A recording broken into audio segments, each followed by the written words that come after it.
Hello and welcome to another edition of On the Whistle. The lawnmowers thankfully are a little bit quieter here at West Brom than they were at Leeds, so I'm hoping you're not going to have any audio issues. We are working on some fixes for that in the future, so hopefully it won't be too big a problem, but persist with me. Really good win for Sunderland. I think you would have to say a better result than performance. If we're honest, the game totally changed on 44 minutes when Brandon Thomas-Asante made two pretty reckless fouls. West Brom had dominated the first half, controlled possession, and Sunderland I thought had been very similar to what they were at Leeds in terms of you had to admire how disciplined they were. The defensive shape was very good. They limited a good side, very few opportunities on home turf, but it had been really poor on the ball. It had been quite a tough watch at times. Didn't seem to be a great amount of ambition, lots of overhit passes, not really getting plays in the final third. And then obviously the red card changes everything, a really nasty challenge, the second one in particular.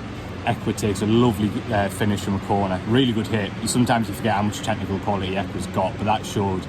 And the second half I thought by and large was really good from Sunderland. They controlled the game, dominated the ball. West Brom had 10-15 minutes where they brought some substitutes on and looked dangerous. John Swift, Jed Wallace, Matt Phillips, good experienced players, went a bit more direct. But then fair play to Sunderland, Anthony Patterson got a little knock. Dodds used that chance, that little break to change things and switched to a back four, brought Styles into midfield.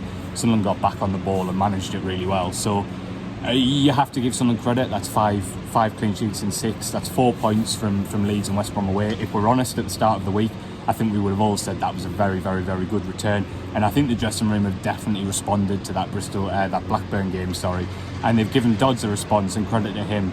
My one sort of mixed feeling was that the first half was such a tough watch at times, and I really do feel the style has gone backwards so dramatically from last season. If you think back to the goals that Dennis Serkin scored here and how well Sunderland played, I was reassured though at the end, because Mike Dodson's press conference was really upfront with that. He said, look, I want us to be more free-flowing. You know, the shape change is obviously taken away from the style.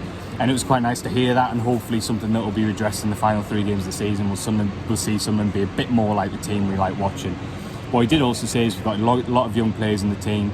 You know, sometimes you have got to tighten up, and what we have got now is a platform to build on. And I think that's fair enough, and you have to give him credit for 4 points in 2 games. That leads me straight into your questions, really, because 2 of you, John and Mike especially, have asked about the back 3 and whether it's something I think Sunderland will persist with. I don't think it's a long-term solution, because I think ultimately it does take so much away from what Sunderland do going forward.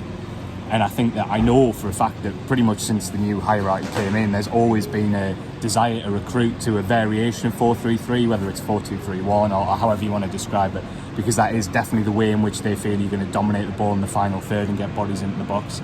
So I don't see it as a long-term solution, because I think ultimately you're not going to get promoted playing the way Sunderland have in the last 2 games all the time.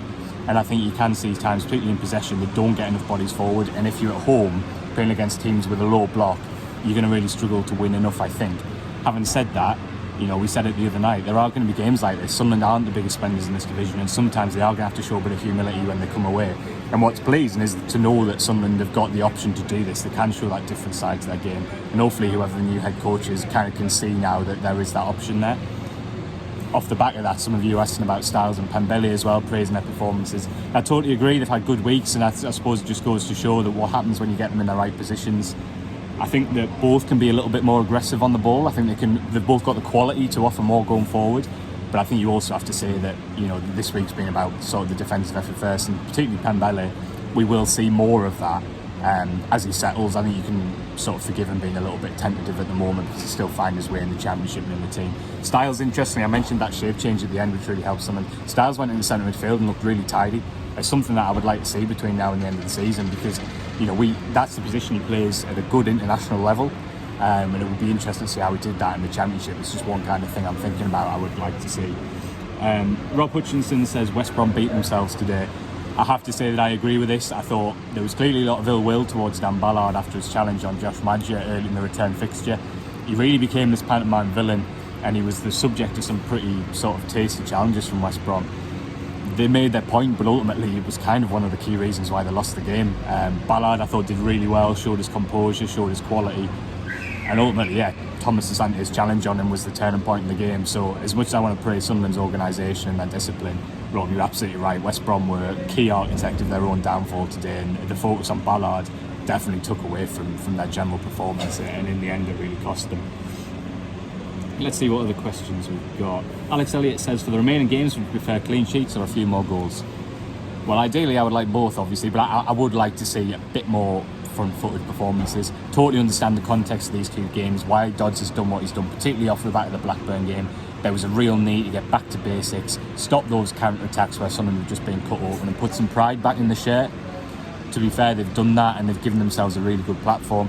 I would like to see them be a bit more free-flowing and a bit more aggressive going forward in the last few games.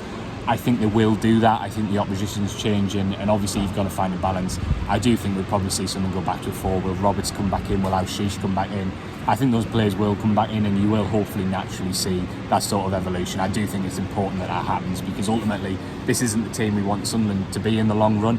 It's the team they needed to be in the last 2 games, and they did it really well. But obviously we want to see that evolution, and to be fair, I think we will. Owen says, just how good is Chris Rigg? I thought that was Chris Rigg's best all-round performance for Sunderland today. Even in the first half, when Sunderland weren't actually playing very well as a team, I thought he looked really comfortable on the ball. Played some lovely little passes into Pembele, which the wing-back probably could have done a little bit more with. He was in really good openings, looked after the ball really well, teed up Dan Neil for Sunderland's best chance of the early stages of the second half. I think we've got to give credit to Dodds, because playing him in that slightly wider role is a really nice one for him, because there isn't that huge pressure to sort of be in the heat of the battle, and there's enough space and time for him to get on the ball and sort of settle into the contest. But he looked so at ease today against a good team. His talent is unbelievable, and I'm really hoping that this run of games sort of convinces him, and the reception he's getting from the fans convinces him to stick around for next year, because at the moment he's going to be a member of the first team squad on merit, and he's going to put some pressure on people like Roberts and Barr, even from the start of the season. So yeah, for me, I think he's got a massive future. I thought today was his best performance yet, and if it wasn't for how Ballard managed the situation, I think I would have made Rigg my Sunderland man of the match, but I did give it to Ballard just because that was a really professional performance. Last comment comes from Tony, who says, a sign of the quality of our play when a new kit deal creates more excitement in our football performances. Still nice to see a win. Yeah, still nice to see a win. I agree with you. Not the Sunderland we want to see in the long run, but hopefully they'll improve. And let's be fair, Tony, it is some nice kit, isn't it? Very nice to see Hummel back. I think that's a really good move, and yeah, I think we should cling on to any positivity, Tony, as much as we can. So listen, that's it for today. Thanks very, very much for watching. Always appreciate your questions and comments. Always really nice to talk about the Sunderland win. I will be back next week after the Millwall game. Hopefully I'll have James alongside me for the latest edition, and hopefully we'll have another Sunderland win to talk about. So thanks as ever for watching.